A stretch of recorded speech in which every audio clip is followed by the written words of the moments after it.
안녕하십니까. 부동산 신문 읽어주는 공인중개사의 땅사고TV 임동성입니다.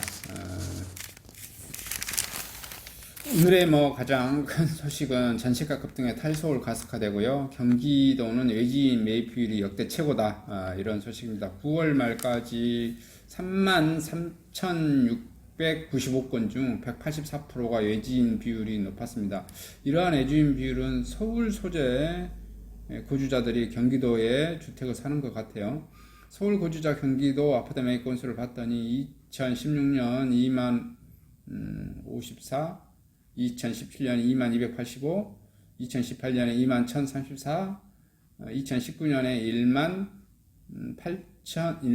1,850건이었는데 2020년에 지금 33,695건으로 폭발적으로 증가했네요.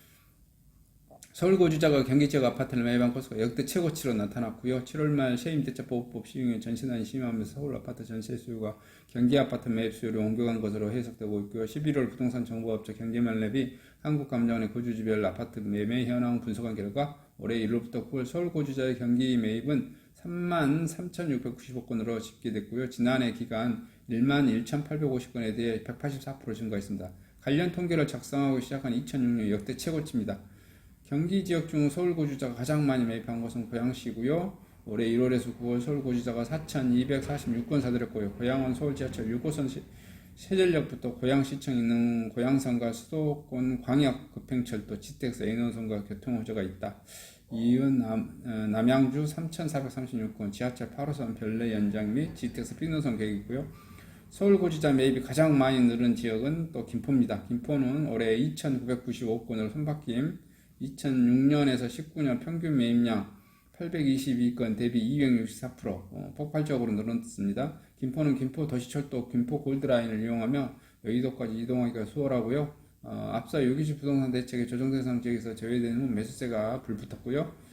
이 밖에 영희 2,090건, 2,920건, 의정부 2,184건, 수원 1,949건, 성남 1,728건 등 서울 거주자 매입 건수가 많았다 이렇게 보고 있고요. 그 다음에 엉터리 한국감정원 통계 손본다고 지금 나왔네요. 통계청이 주택가격조사 품질 진단을 했더니 KB국민은행 시세와 10분의 1 수준 정도의 차이가 나는 등 급격하게 해서 믿을 수 없다 이렇게 해서 한국감정원 통계를 손보겠다 하는데, 기존의 그 통계청도 통계를 조작했다는 그런 뉴스가 많이 나오고 했었는데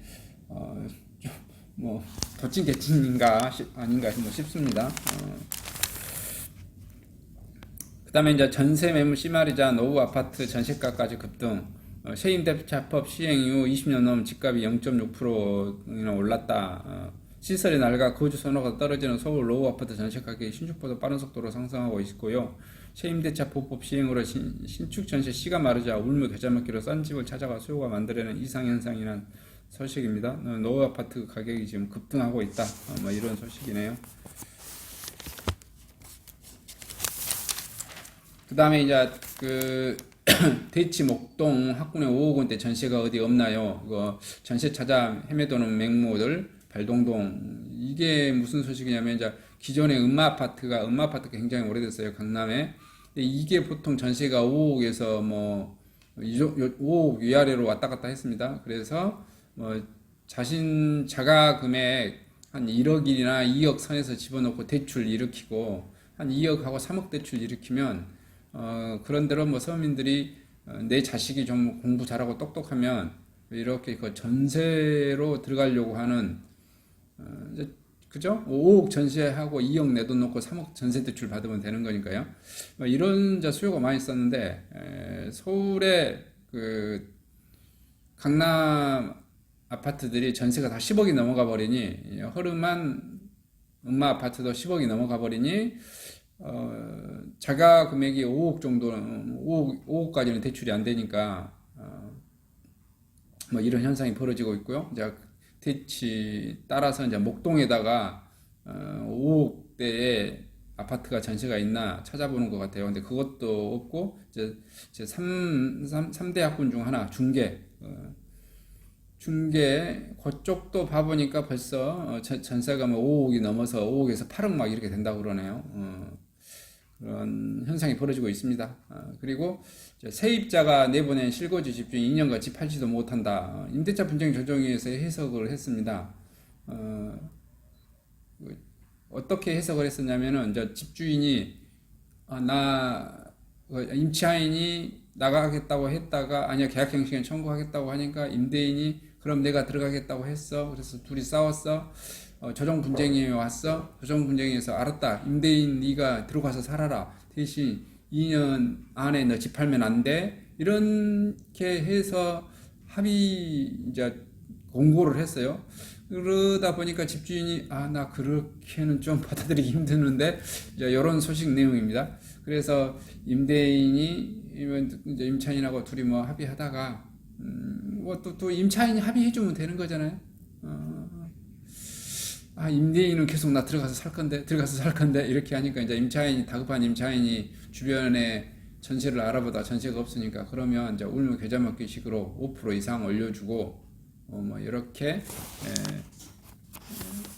그때 하는 것 같아요. 실질적으로 이렇게 뭐 많이 있다고 그러네요. 그러니까 서울 같은 경우는 내가 임차인이 나가겠다고 했어요. 그래서 그러면 나가라 해서 이제 그랬더니 임차인이 집 주변을 막 전시를 구하려고 돌아다녀 봤더니 전시가 없어. 그러니까 임차인이 변심해서 아니다 나 계약형식권 쓰겠다 이렇게 하니까 그래? 그러면 임대인이 나 집에 들어가겠다 뭐 이렇게 지금 하는 거죠. 그러면 이런 경우 어떻게 해야 되냐고 이제 중개사한테 임차인들이 많이 연락이 오죠. 중개사는 뭐라고 말해 봅니까? 임대인하고 잘 협의해 보세요. 그러면 임차인분은 임대인한테 사정액을 복구를 하죠. 임대인은 무슨 소리냐 그냥 나 들어가겠다 계속 그렇게 하겠죠. 서로 뭐 해요? 5% 상한선에 대해서 얘기를 안 하죠. 답답한 중개사가 기뜸하죠. 먼저 5% 이상 올려주겠다 하세요. 그러면은 어떻게 됩니까? 이제 뭐 주변 시세에 비슷하게 임차인이 먼저 제가 예를 들어서 전세가 4억이었는데 지금 시세가 10억이니 그 10억까지는 못하고 한 7억이나 8억 선에서 어떻게 5%보다는 더 많이 이렇게 해서 막 이렇게 합의가 타결되는 것 같아요. 이런 경우 임차인이 먼저 제안을 하는 경우는 주택임대차파업법 5% 상한선에 또 위배되지 않는다고 육군 해석을 해놨어요. 국토부가. 이거 참 하여튼 그렇습니다. 이런 식으로 지금 합의가 많이 이루어진다고도 하고 그렇네요. 서울 지방 집값 줄어드니 이젠 강남에 또 강남을 사겠다는 사람들은 늘어나고 그런가 봅니다. 그 다음에 전세금 대출 때문에 눈물의 대출 10월 주담대 5년새 최고로 많이 늘어났다. 그 다음에 대출 호조를 더 높이는 은행들 나왔습니다. 그러나 주담대 때문에 한 달 새 7조가 늘었고요. 전세가 오른 시 안 꺾이자 세입자들 미리 자금 확보하고 석 달 연속 3조 원대로 늘어났습니다. 신용대출도 4조 가까이 쑥 증가했고요. 이익금융권도 풍선 효과가 여전하다.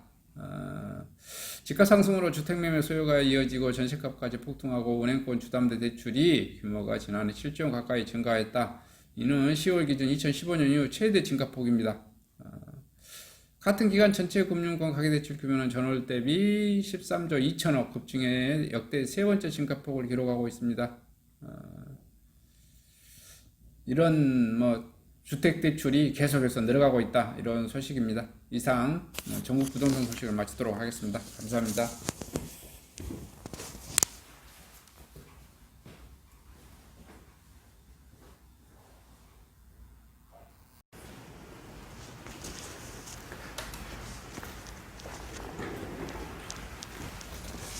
안녕하십니까. 저는 네이버 카페 빛가람 혁신도시 카페를 운영하고 있는 카페직이고요. 카페 활동하고 있는 카페 부동산입니다.